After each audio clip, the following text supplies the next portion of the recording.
Thank you for being here, sir. Yes, sir. We will take the first question from Cassandra Cusino with Las Vegas Sports Biz. Cassandra, please go ahead. Hi there, Brock. How you feeling this week? Feel good. Feel good. It's weight cut day, so energy levels up and down, but it's all part of the process. So you've had a few restarts throughout your professional career, and now that you're returning back to Vegas and Apex, where you got your first UFC contract, how much of this do you feel is a restart for you, or are you building on any lessons you learned from the DQ win against Vargas?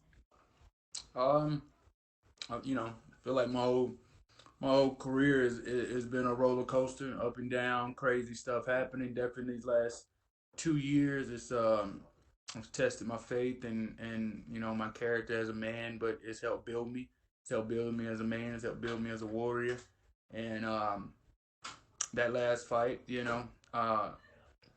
looking back at it, I felt great going into the fight. Had a good camp, good weight cut. Um, Felt light in the fight. A couple things went wrong, but you can never predict what happens in a fight. And the DQ count, I was getting up like I always get up, use the underhook. I know the rules, so I don't protect my face. It's not pride rules. If it was pride rules, I would be getting up protecting my face, knowing they can knee me to the face. But it happened, and I'm if I get took down this fight, if I'm gonna get up the same way. If he wants to knee me in the face and give me that win bonus and make me 2-0 in the UFC, I'll take that win too. I'll just have to suffer through the headache. I got some goodie powders packed in the bag this time, so I'm well prepared for it. Well, we're glad that you're prepared. Listen, anyone who's followed your career is well aware that you are a member of the Moab Band of Tribe. Who traveled with you this time? Did you get to bring anyone with you? No, just my coaches, Jimmy Mills, head coach of Port City, and Randy James and Marcus Graham. Not even my wife came this time because of the whole situation. And finally, for me, know that you're very close with your grandmother. How's your grandma doing back home? She's good. They're worried, taking the fight on late notice, but they know I've been training.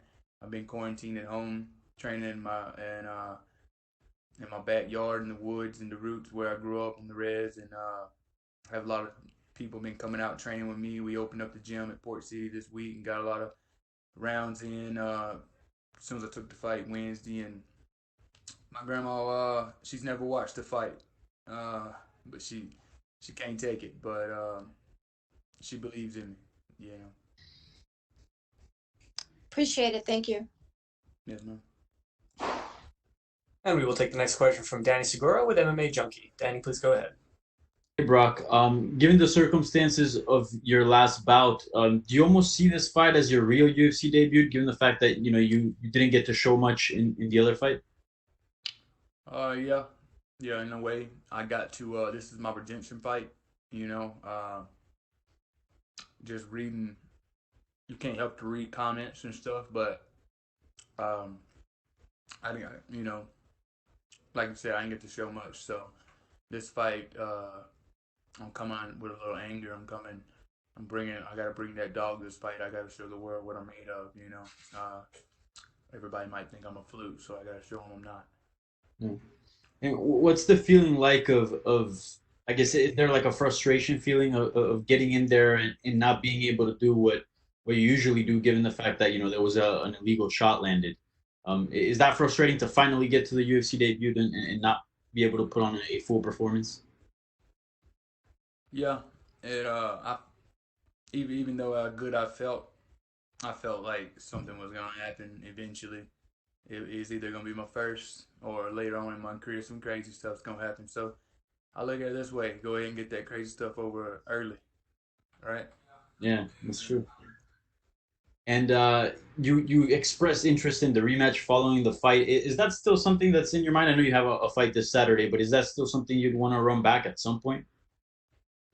The only way I'll fight Rodrigo Vargas if they give us pride rules. Okay. And this is going down at the Apex.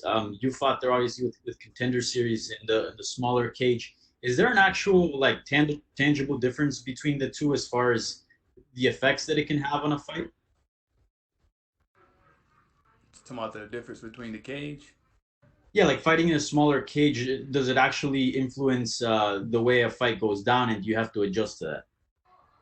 The contender cage and the UFC cage are different sizes. Yeah, so this I one will didn't be even know. 25 feet. Yeah, well, this one will be So 25 no, I feet. guess I guess not. Okay. All right. Well, best of luck this Saturday. Looking forward to the fight, man. Yeah, fair. Appreciate it. And we'll take our next question from Carlos Contreras with Milenio Diario. Carlos, please go ahead. Hi, Brock. Did Rodrigo apologize after what happened? I mean, I saw you talk to him a lot, and what did he tell you? Um, his English wasn't good. And I had a very bad headache. But he apologized a little bit, and then I guess he wrote a post on his Instagram apologizing, saying that he studied the way I got up on the contender, and he sees how he was aiming for my chest. But I mean, if you watch the video, he pulled on the back of my head. Maybe he was using the back of my head to get a lot of force to the chest. Who knows?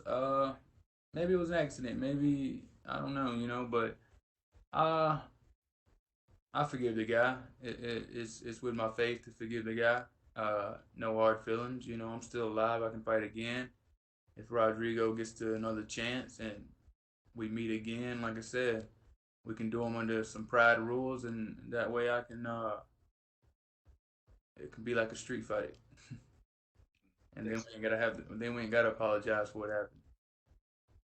Thank you. And we will take our next question from Mike Heck with MMA Fighting. Mike, please go ahead.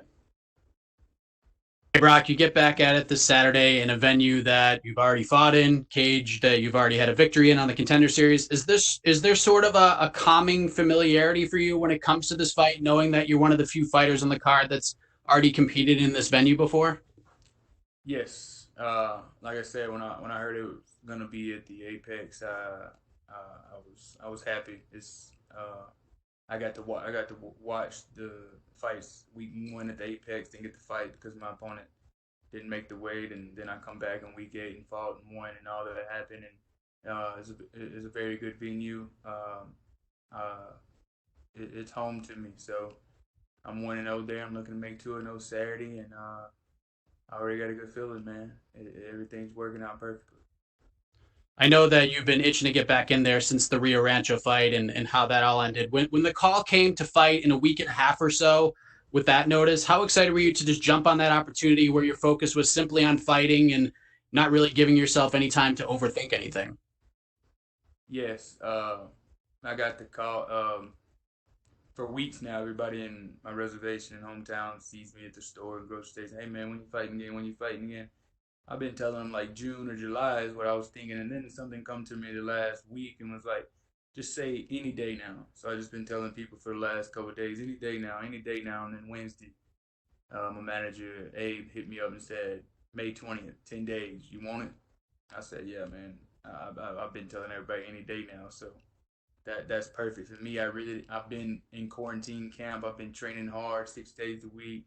I'm in great boxing shape, wrestling shape, um, and great best strengthening cardio I've ever did. I've been dieting also, and yeah, I was not looking forward to getting like a call and saying, hey, you got a 6 to 8 week camp. I'm like, man, I really didn't want to have to overtrain because I've been in the 8 week, 9 week camp since. So it was perfect. 10 days out. I'm ready. How do you feel you match up stylistically with Roosevelt? He's been in the UFC, coming off the Contender Series like yourself. He's got some wins. He had the loss to Vince Pichel, but bounced back with a nice win in Moscow. How do you like the matchup from a stylistic perspective? I love it, man. He likes to box a little bit. He moves good and decent. I like to box. He doesn't do good with wrestling pressure and boxing pressure going backwards. So I'm itching to show some of my wrestling this fight. I see that's his weakness, and of course I'm gonna bring the hand. So it's a great matchup for me, and he's got bout money wrote on his chest. So if he wants bout money, let's see if he'll bring the fight, and let's meet in the middle, and let's both get 50K, or one of us get 50K, because I'm about that money too, even though I ain't got tatted on me. It's interesting you say that because I spoke to Roosevelt last week and he said normally he likes to have 6 weeks or so to prepare for a fight, but he felt like this would be a basic fight for him. He knows you're a really good boxer and he says he has all the answers for that. How do you respond to that notion from your opponent this weekend? Pressure bust pipes, bro. And I don't see he likes pressure too much. So I'm gonna see if he's got that dog in him too. He said on one interview, if I want to bring that side out of him, then okay. I want that side of him. I want whatever street thug warrior side he's got. I want that because I mean I'm from the dirt, bro. Streets and dirt. You tell me which ones are. Thank you, Brock. All the best to you on Saturday. Thanks so much, Brock. That's all the time we had for you. You are good to go, sir. Yes, sir. Thank you.